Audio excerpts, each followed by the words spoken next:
Hello everyone and welcome to Inspiring Best Living, where we talk about wealth creation, wellness and well-nourished soul.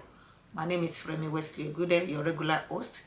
I'm very happy again to be back on another episode of our wealth creation series.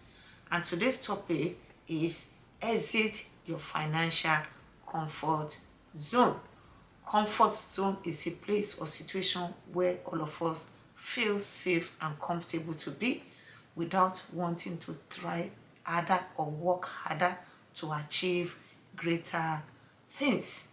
We all love comfort zone, but it is said that comfort zone is a wonderful place to be, but nothing ever grows on it.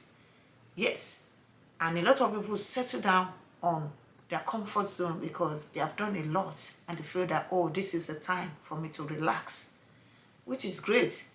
At every achievement, we need to celebrate and rejoice, but we need to move on because there's a greater height for us that we need to get to.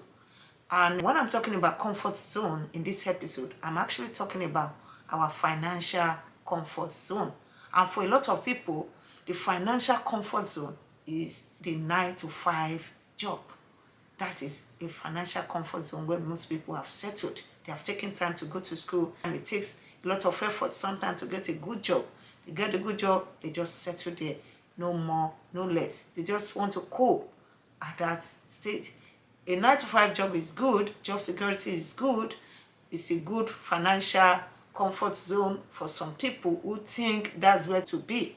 But to me, there's another step to take after you reach that major milestone and achievement, because a 9 to 5 job is more or less, to me, a financial comfort zone, which is a palliative financial comfort zone.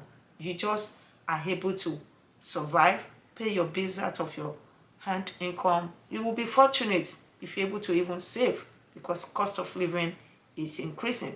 If your job is a high income paying job, you are lucky.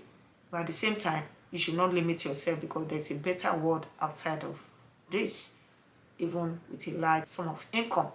I want to look at different things today. First of all, I want to look at the things that characterize the behavior of those who settle in their financial comfort zone. What are the likely behavior that characterize these categories of people? Number one, they are not actively strategizing about their financial future. They are just very comfortable.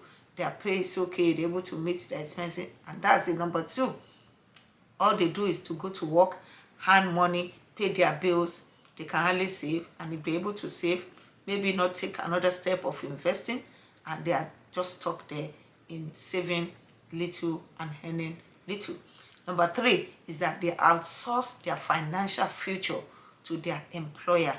Their employer determines how much they can get now, the benefits, the bonus, different healthcare benefits, their dental, the prescription, vision, and all the other benefits, and also what they will get even after they retire, their pension. All of these are determined by the government, the employer, probably also their loved ones, their children when they grow older. So they are not actively taking steps to do something outside of their job. That is why their employer are the ones that do all these things for them. Even though the employer gives them what is due to them now and will pay them their benefits much later, it is not the employer's job to make us wealthy. The employer's job is to give us our paycheck, no more, no less. It is our own job and our responsibility to convert little by little this paycheck into creating wealth by starting gradually. So why do people want to stay in their financial comfort zone? Number one, they don't know any better. Ignorance. Some people don't even know there's another world that can be open to them other than their current job. Number two, that's what is modeled to them. I've said it in different episodes that what we are taught is go to school, graduate, settle down a job, continue to increase, as in getting promotion, increase your pay, and be comfortable. So number three, it takes a lot of effort to get to a place where we become comfortable. And when we get to the place where we become comfortable, that place becomes a mountain Everest for a lot of people. It takes effort. For instance, a lot of immigrants have this challenge. We come into a new country, we settle down, we retrain, we go to school, the hardship of going to school and getting a new job, settling, it could be very overwhelming sometimes. And as soon as we get a fantastic job, we just settle there that, thank God, after all, I can now pay my bill. After all, I'm not struggling financially. After all, I can meet my expenses. So we settle there. We don't know that there's another bigger world out there for us. Or we do know, but we are not taking strategic steps to be able to get to that next level. We just feel a sense of relief and a sense of safety and comfort around the level where we are currently. So the reason why I'm passionate about this very episode is to encourage us wherever we are that there's still more in us, more for us, and more that we can achieve. And comfort zone, I always tell people, has several limitations. In this episode, comfort zone, it's a place where you feel comfortable and you feel that you don't need to achieve more, but it has several limitations. It can really set people back. I will quickly highlight about 3 of these limitations. Number 1, comfort zone puts a seal on one's potential. There's a lot that people can achieve if only they can stretch. They say you cannot spread until you have stretched, which is really, really very true. There's so many things we could do to fulfill our potential if we are ready to upgrade, to retrain, to go further in our education, in our training, to attend those conferences, to meet those mentors, to meet the people we need to meet to be able to take us to the next level. There are people who will help us to be able to see possibility and say, you can do this. That has happened to me before. There was a time I've been in my comfort zone and I didn't want to try anything new. And it mentor challenged me that there are so many things I could do with my life apart from transitioning from finance down to being a nurse, and that's still a lot I could do. And part of the things I could do is what I'm currently doing now. So if I'd been left in my comfort zone, I will not try more. There are a lot of potentials in us. There are a lot of gifting in us. There are a lot of skills in us that we can harness to move us to the next level that can even be of benefit to ourselves and of great benefit to our world. The second one is that comfort zone also can limit our opportunities. It can limit opportunities that can avail to us. If we don't develop ourselves, of course, we'll be limited in the opportunities we can actually and naturally flow into. The third one is that it can limit our impact. It goes without saying. If you cannot develop your potential, you cannot flow into some opportunities and your impact will be limited. So I'm going to quickly share 3 tips by which we can come out of our financial comfort zone. Remember, I'm talking about our financial comfort zone. I talked about comfort zone generally, but in this very episode, I'm focusing more on financial comfort zone. So the first tip is that we can take hold of our financial future and be intentional about planning for it. We can start. Wealthy people, they don't look forward to pension. It's not that pension is wrong. We have worked for it. It's part of our inheritance. It's part of our benefit. They don't also look forward to parents' inheritance. Is it wrong? No, there's nothing wrong with this. Our parents, they leave things for us. They leave business for us. They leave wealth for us. We can make use of those things to also be either a startup for us or to continue to leverage on the wealth they have created to also take it to the next level. But pension or inheritance, these two are great if we have opportunity to build on them.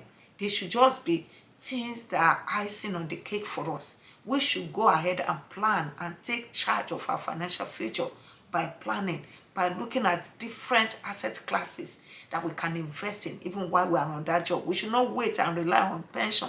Pension may not be enough, and we may not also always be fortunate to have wealthy family that can bequeath wealth legacy for us. So it's our own responsibility. It's not our employer's responsibility to start thinking, what can I do to use our creative capacity and ability to begin to put things together even while we're on our 9-to-5 job.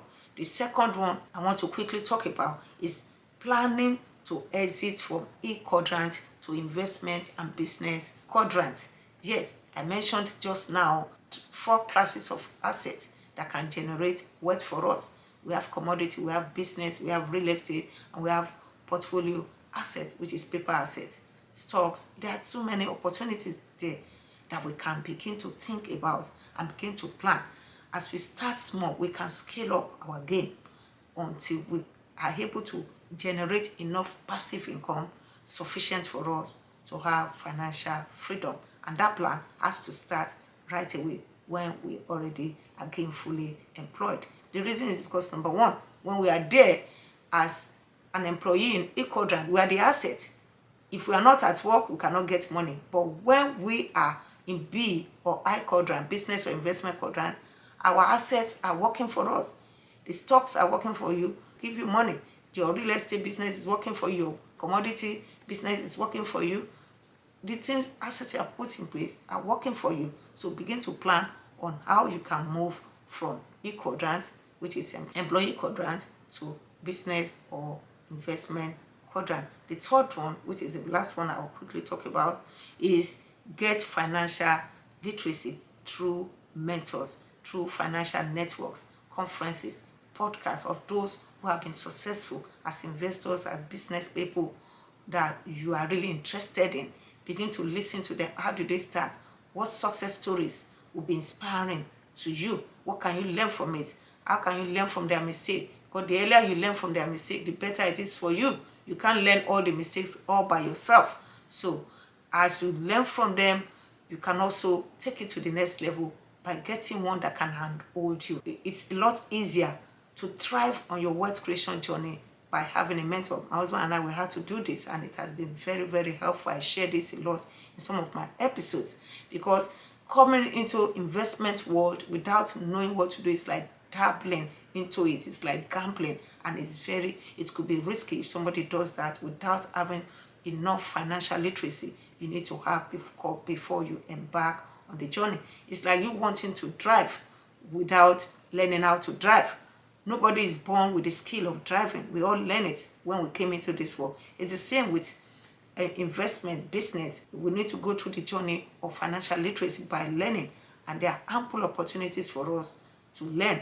I've mentioned some of those opportunities: getting a mentor and listening to their podcasts, reading their books, and conferences, seminars that we can attend, training, masterclass, financial literacy, and on financial topics or subjects that could be of help for us to start our journey. So as I'm rounding up, I want to really emphasize that we have to make up our mind so that we don't have financial struggle tomorrow. We need to rise above our financial comfort zone by creating the future we want for ourselves. We can determine it rather than leaving it to our employer to design for us. We can design it by putting something aside, even right now, that opportunity exists for us. And even when we make mistake, we still have a buffer to fall back on. Our job is still there. But if you want to wait until you retire before you start thinking of what to do, that may be too late. All the mistakes you want to make at that time, you're going to make the mistakes when you don't have a buffer to fall back on. So that's why I encourage people, start now where you have a job that you're getting income from, so that you are not stuck in case there's any mistake that we make along the journey. So this is how far I can go today. I believe you have been able to gain one or two things from this very episode. And as I conclude, I want to remind you that this platform is to inspire you in 3 key areas: wealth creation, wellness, and well-nourished soul. I want you to remember you don't have to choose between being healthy and wealthy. You can have both as icing on the cake of a well-nourished soul. Thank you for listening. My name is Remi Wesley, and I'm your regular host. I want you to please share the video, the link, with friends, family, loved ones, and anyone that can benefit from it. And please don't forget to subscribe by pressing the notification button so you can be notified right away once new episode is produced. Till I come your way again, take care and